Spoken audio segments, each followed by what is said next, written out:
वायदे बाजाराच्या दृष्टीने म्हटलं तर कमॉडिटी, वायदे बाजार आणि शेअर बाजार फरकाचे बरेच मुद्दे आहेत.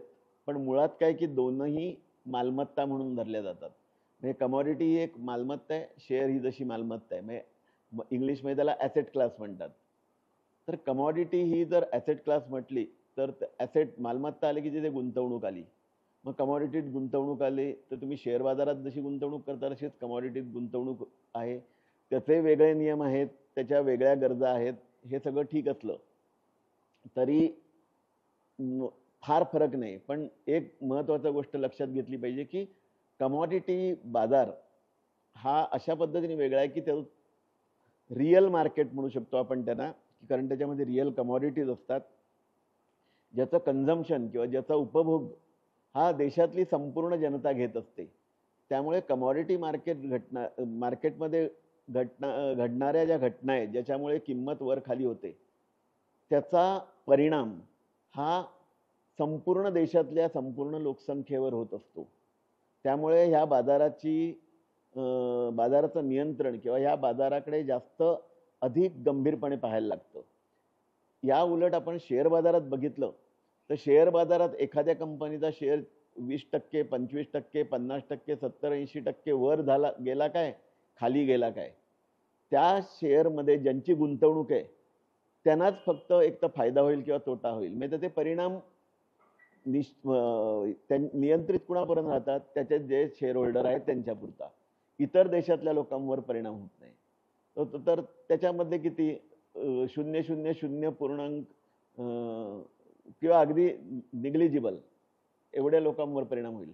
मात्र कमॉडिटीमध्ये आपण विचार केला तर पण कमॉडिटी मार्केटमध्ये किंमत जरी 1 किंवा 2 रुपये किलो मागे जरी वाढली तरी विचार करा की आपल्याकडे साखरेसारखी गोष्ट की ज्याचं 27-28 दशलक्ष टन म्हणजे 270 ते 280 लाख टन एवढी साखर आपल्या देशात वापरली जाते वर्षाला. मग एवढ्या लाख टनामागे किलो मागे जर 2 रुपये झाले तर त्याचा इम्पॅक्ट किती आहे तो बघा.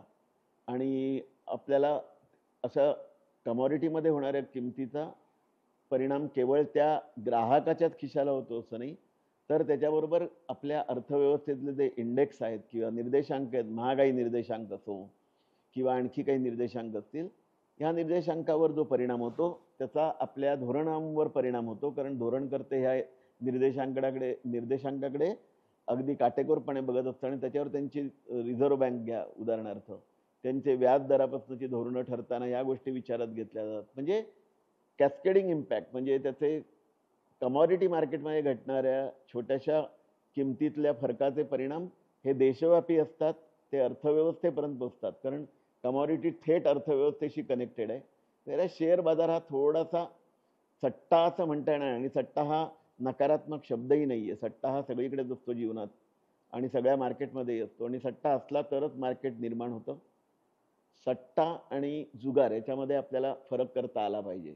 जुगार गरजेचा नाही, परंतु जुगाराला आपण प्रतिबंध केला, परंतु सट्टा हा मार्केटमध्ये असला पाहिजे आणि तो सट्टा असतो मार्केटमध्ये. सगळ्यात आयुष्यात माणूस सट्टा करतच असतो, तेव्हा सट्ट्याकडे नकारात्मक दृष्टीने पाहता कामा नये. जुगाराकडे जरूर नकारात्मक दृष्टीने पहा, पण सट्टा असतो हा थोडासा सट्ट्याचं प्रमाण शेअर बाजाराकडे जास्त असतं तुलनेने कमॉडिटीपेक्षा.